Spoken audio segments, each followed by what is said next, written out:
प्रधानमंत्री मोदी ने भी कोलकाता में हुए हादसे पर दुख जताया। उन्होंने ट्वीट करके मरने वालों के परिजनों के प्रति संवेदना जताई और उनके लिए 2 लाख रुपए के मुआवजे का ऐलान किया।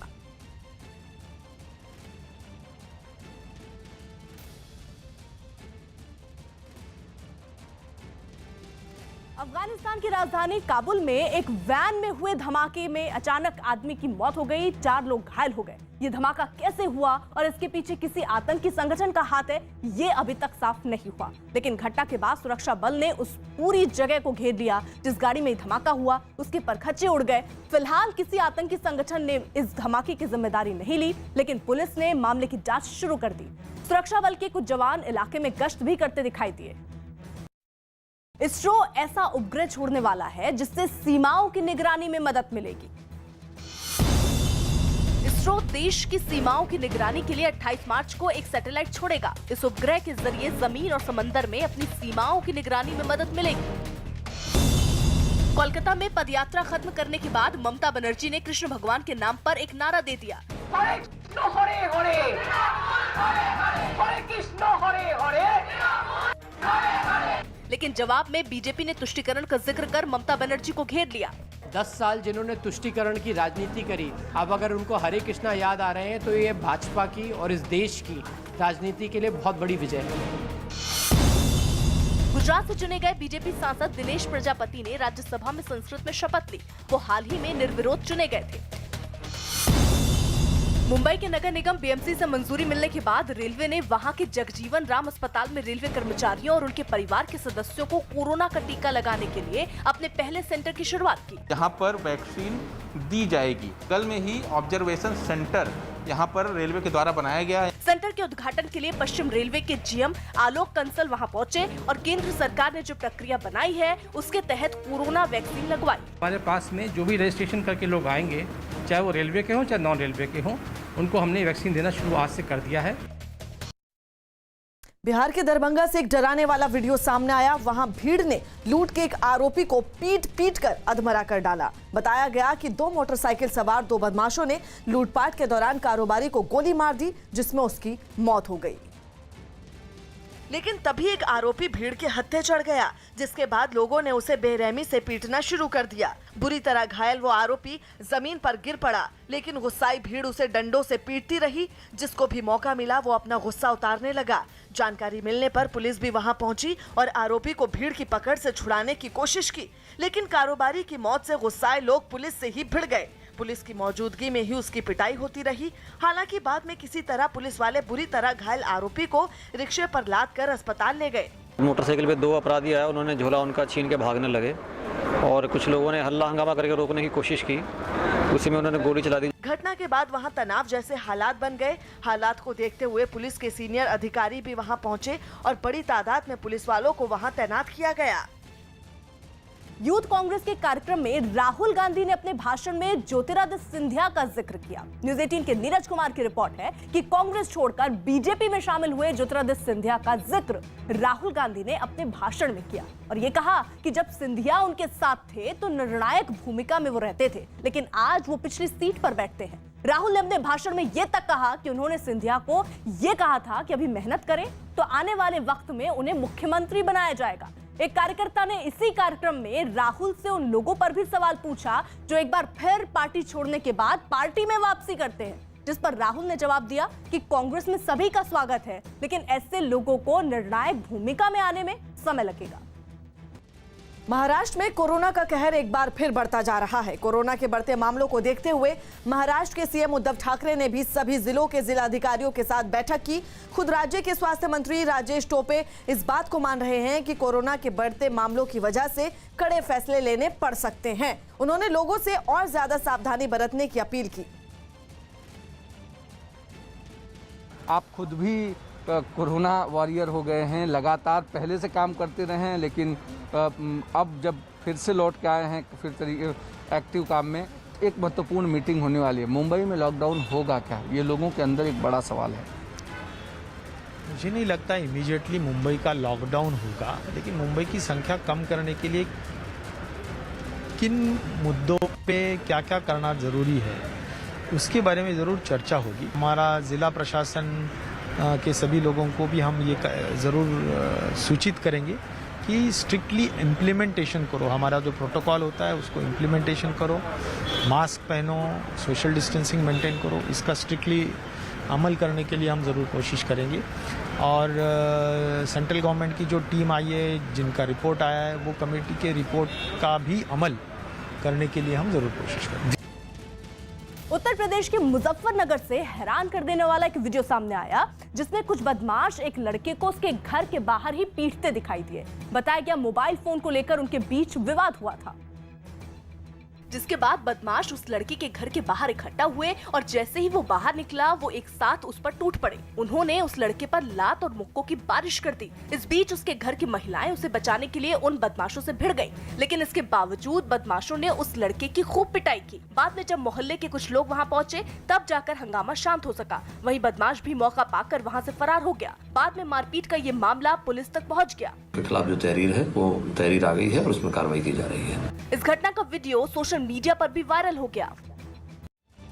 अब्बास सिद्दीकी की पार्टी आईएसएफ के साथ लेफ्ट और कांग्रेस के गठबंधन के बीच बंगाल के मंत्री फिरहाद हकीम फुरफुरा शरीफ पहुंचे और अब्बास सिद्दीकी के चाचा पीरजादा तोहबा सिद्दीकी से मुलाकात की। इतना ही नहीं, मंत्री फिरहाद हकीम ने वहां नमाज पढ़ी और एक कार्यक्रम में भी हिस्सा लिया। जानकारी के मुताबिक दोनों की बंद कमरे में घंटे भर बातचीत हुई। इस बैठक के बाद जब दोनों बाहर निकले तो फोटो भी खिंचवाई। इसके बाद तोहबा सिद्दीकी ने कहा कि अब्बास सिद्दीकी कोई पीरजादा नहीं बल्कि एक कॉमरेड हैं और 500 साल के इतिहास में पीरजादा ने कभी भी राजनीति नहीं की।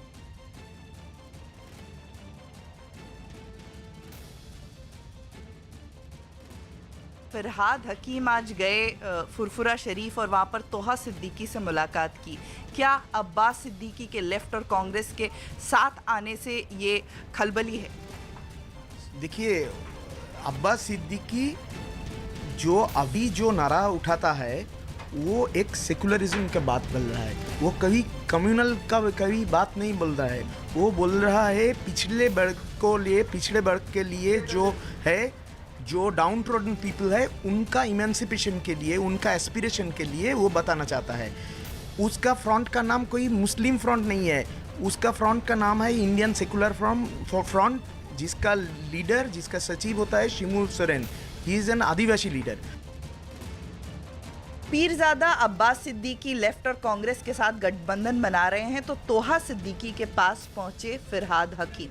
देखिए, हम तो यही बात कह रहे हैं कि बंगाल में जो तुष्टीकरण की राजनीति शुरू हुई थी, तृणमूल कांग्रेस ने इसका जन्म दिया था और अब्बास मोर्चा बनने के बाद में ये पूरा जनता इसको समझ रही है और इस तुष्टीकरण के खिलाफ हम रास्ते पे हैं कि बंगाल की जो मूल संस्कृति है उसको समाप्त करने में अब्बास मोर्चा और ममता मोर्चा दोनों बराबर के हिस्सेदार हैं। इसलिए बंगाल की मूल संस्कृति और सभ्यता को बचाना है तो भारतीय जनता पार्टी ही एकमात्र विकल्प है।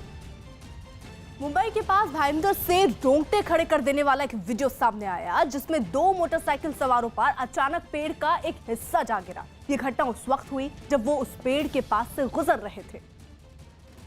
तभी ऊपर से उसका एक हिस्सा अचानक नीचे गिरा और वो दोनों उसकी चपेट में आ गए। हादसे के वक्त उस सड़क से दूसरी कई गाड़ियां भी गुजरती दिखी।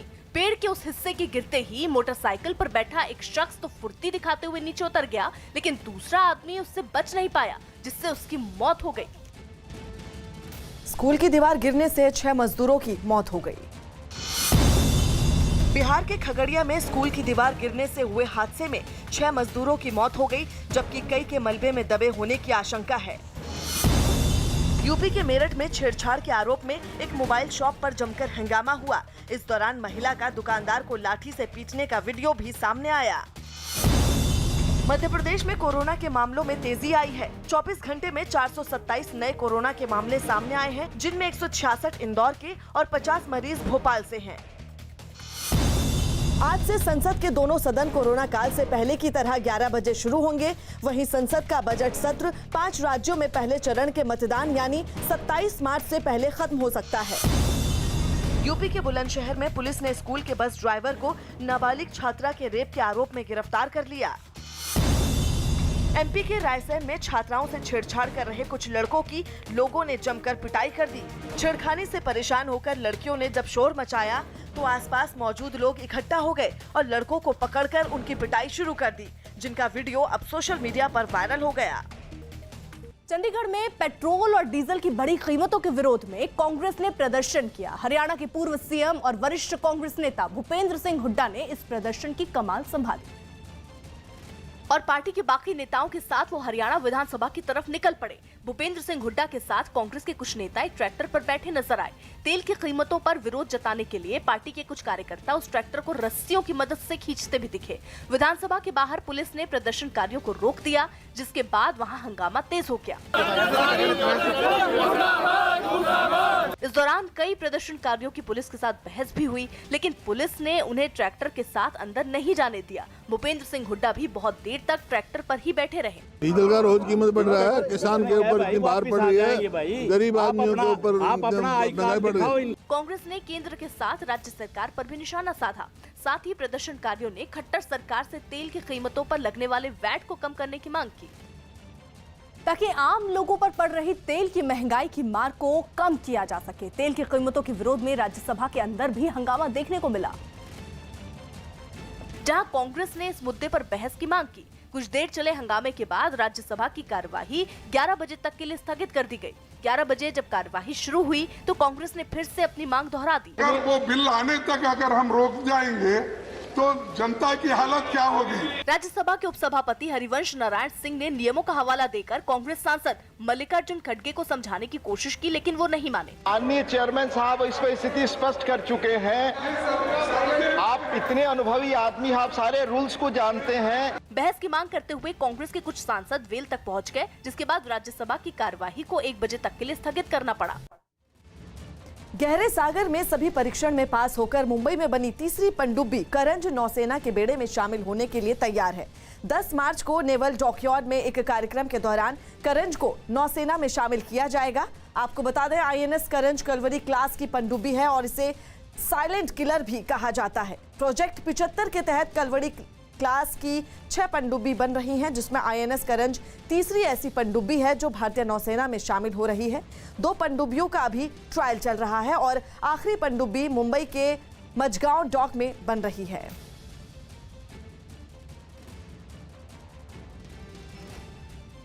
आईएनएस करंज भारतीय नौसेना में कोई नया नाम नहीं है। ये नाम 50 साल पहले भी भारतीय नौसेना में था और उतनी ही ताकतवर के साथ उस समय था और ज़्यादा ताकतवर के साथ इस समय भारतीय नौसेना में एक बार फिर से ये नाम शामिल हो रहा है।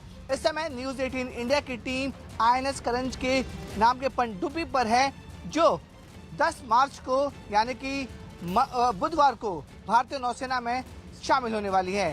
ये पनडुब्बी 67 मीटर लंबी और तकरीबन 12 मीटर चौड़ी ये पनडुब्बी है। और इस पनडुब्बी की सबसे खासियत बात यह है कि इस पनडुब्बी को साइलेंट किलर कहा जा रहा है, क्योंकि इसमें जो सोनार सिस्टम लगा हुआ है वो अब तक के दुनिया के सबसे बेहतरीन तकनीक से बनाया गया है, जिससे इस पनडुब्बी को भापना पानी के अंदर और पानी के ऊपर दुश्मनों के लिए काफी बड़ा चैलेंज रहेगा। नाम सेम है, लेकिन पनडुब्बी पुरानी और नई में कितना अंतर है? बहुत अंतर है। जो पुरानी करंज थी वो फॉक्सट्रॉट क्लास सबमरीन थी, जो कि इंडियन नेवी ने रशिया से ली थी, और ये सबमरीन फ्रेंच डिज़ाइन स्कॉर्पियन के ऊपर आधारित है। और वो इन दोनों की तुलना करना सही नहीं होगा, क्योंकि वो सबमरीन जो अर्स्टवाइल करंज थी, जो पुरानी करंज थी, वो 1969 में कमीशन हुई थी और ये सबमरीन 2021 में कमीशन हो रही है। तो it is a gap of over 50 years, आधी सेंचुरी से ज़्यादा का समय है, जिसमें technology, weapons, sensors, silencing techniques ये बहुत चेंज हो चुके हैं और बहुत एडवांस हो चुके हैं। ये नई करंज आज के टाइम में एकदम स्टेट ऑफ द आर्ट है और एकदम मॉडर्न सबमरीन है। विधानसभा चुनाव सिर पर है और ममता बनर्जी को उन्हीं के पार्टी के नेता एक के बाद एक झटके दिए जा रहे हैं। न्यूज़ 18 की आशिका सिंह की रिपोर्ट है कि दोबारा टिकट न मिलने से नाराज टीएमसी के 5 विधायक बीजेपी में शामिल हो गए। सिंगूर में ममता के सिपह सालार माने जाने वाले रविंद्रनाथ भट्टाचार्य ने अपना पाला बदल लिया है। टीएमसी ने इस बार 80 साल से ज्यादा उम्र के नेताओं को मैदान में न उतारने का फैसला किया और इसी वजह से रविंद्रनाथ भट्टाचार्य की टिकट कट गई। उनके अलावा शिवपुर से विधायक जीतू लाहिड़ी, सदगछिया से 4 बार की एमएलए सोनाली गुहा, बसरहाट दक्षिण से विधायक देवेंदु बिस्वास, सांडकाला से शीतल सरदार ने भी ममता बनर्जी को अलविदा कह दिया। लेकिन झटका सिर्फ विधायकों से नहीं लगा, बल्कि मालदा जिला परिषद की सत्ता भी टीएमसी के हाथ से निकलकर बीजेपी के पास चली गई, क्योंकि वहां पार्टी के 14 सदस्यों ने बीजेपी ज्वाइन कर ली। झारखंड के कोडरमा से रोंगटे खड़े कर देने वाली कुछ तस्वीरें सामने आई। वहां शॉर्ट सर्किट की वजह से एक ट्रक में आग लग गई। बताया गया कि इस ट्रक में बिजली का सामान लदा था, जिसकी वजह से ट्रक के एक बड़े हिस्से में आग फैलती चली गई। ये आग इतनी भीषण थी कि लोगों की भीड़ वहां जुट गई। उन्होंने फायर ब्रिगेड को इसकी जानकारी दी, जिसके बाद दमकल कर्मी वहां पहुंचे और ट्रक में लगी आग को कड़ी मेहनत के बाद बुझाया गया। ट्रक में रखा सारा सामान तो इस घटना में पूरी तरह राख हो गया, लेकिन राहत की बात यह रही कि ट्रक को ज्यादा नुकसान नहीं पहुंचा।